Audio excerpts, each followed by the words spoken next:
Je suis mécanicien spécialisé pour tout ce qui est matériel de parcs et jardins. Je m'occupe de tout ce qui est grosse tondeuse. Après, il y a des machines de voirie, tout ce qui est entretien du sol, tout ce qui est pulvérisation. Et après, tout ce qui est aussi matériel de taille des arbres, élagage.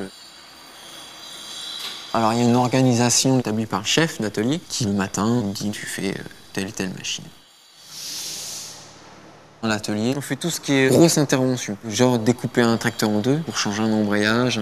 Après, on fait aussi bien à l'atelier des vidanges, des révisions, des pannes aussi. Faut chercher, faut se creuser la tête.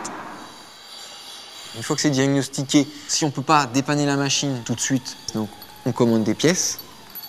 Il faut être attentif à ce qu'on fait. Il faut toujours un temps d'observation, puisque au moment du remontage, si on n'a pas observé, on est un petit peu coincé.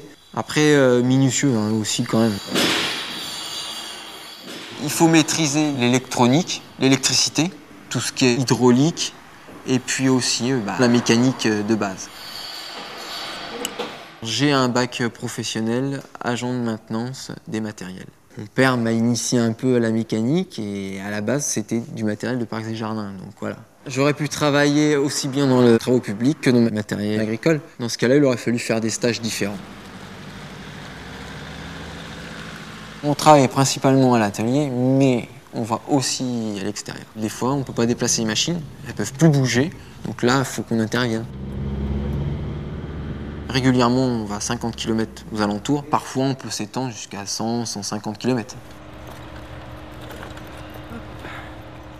Donc, on intervient sur un Golf suite à une panne d'avancement sur un tracteur. Vu que c'est un tracteur avec un calculateur électronique, on va brancher un outil de diagnostic informatique pour nous aider à déterminer la panne. Il y a de plus en plus d'informatique. En cours d'année, on a des formations pour être à niveau. Ce que j'apprécie dans ce travail, c'est que c'est très diversifié. C'est rarement les mêmes machines qui sont en panne, donc il y a rarement d'habitude. En inconvénient, il y a la pluie, le froid. On s'arrête pas, on intervient quand même. Je me vois mal rentrer et dire bon bah il pleuvait. Non bah j'ai laissé le tracteur en panne.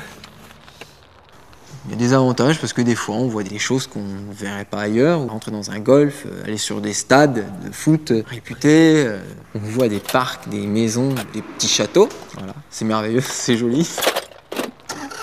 Si on travaille bien, si on a un bon état d'esprit, on n'a pas de mal à trouver de travail dans notre domaine.